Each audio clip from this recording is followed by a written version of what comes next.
La dernière fois, je mangeais avec mes amis et ça m'a fait penser au film Un dîner de cons. Donc j'ai décidé de revoir le film hilarant de Francis Weber, Le dîner de cons. Le dîner de cons, c'est quoi?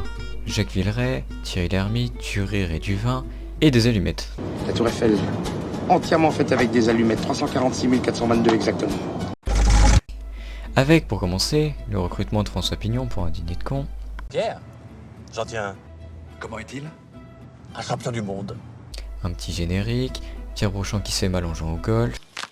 Oh putain! Qu'est-ce qui t'arrive? Il se dispute avec sa femme car elle trouve le principe du dîner de cons un peu injuste. Pignon qui se fait vite remarquer par sa maladresse, comme dans le film Papy fait de la résistance.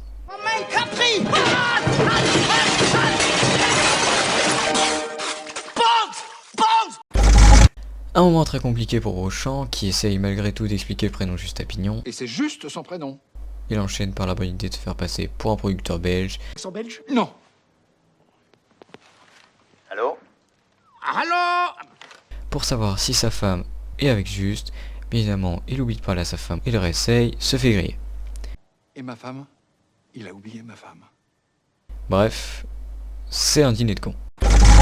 Notre Pignon, toujours aussi intelligent et malencontreusement, fait une boulette en virant la femme de Brochand en pensant que c'était sa maîtresse. Comme par hasard, elle devine tout de suite que c'est le compte du dîner de son mari. C'est vous qui deviez dîner avec lui ce soir? Oui, comment le savez-vous? Il vous a parlé de moi. Oui, mais même sans ça, je vous aurais reconnu.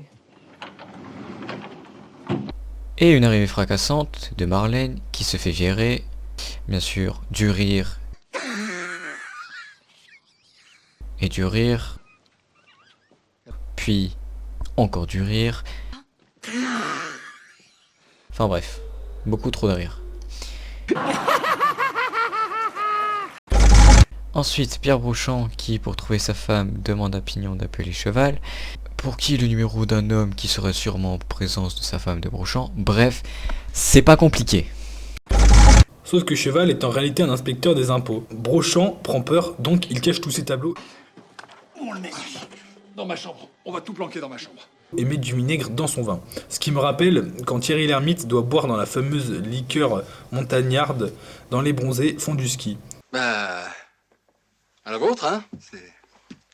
Et comme par hasard, c'est encore Pignon le porte-parole, comme s'il avait pas déjà assez fait de boulettes. C'est pas la stratégie qui m'inquiète, c'est le stratège. Pignon ne fait pas de gaffe au téléphone, il essaye de savoir si la femme de Brochand est avec cet homme. Le soi-disant homme qui était avec la femme de Pignon est en réalité avec la femme de Cheval. Et pas du tout, je suis avec la femme de mon contrôleur fiscal.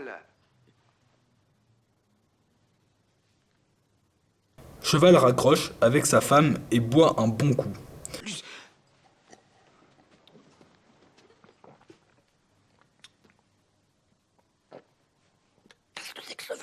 Bien sûr, il veut aller aux toilettes, mais Pignon l'envoie dans la mauvaise pièce.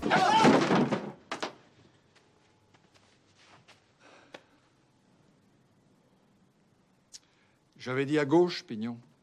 Après le départ de Cheval, et juste la femme de Brochand a un accident.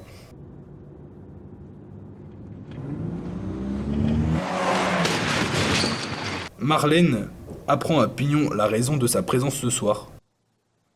Est-ce que vous m'avez invité à un dîner de cons, monsieur Brochand?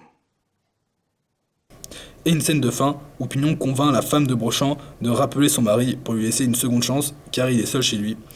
Mais Pignon est en réalité à côté de lui, sa femme hésite, puis il le rappelle, mais bien sûr c'est Pignon qui répond.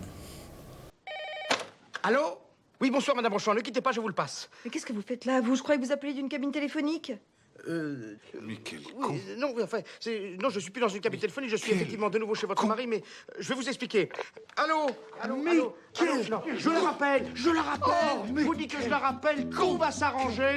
Tout va s'arranger, je la rappelle. Oh, le con.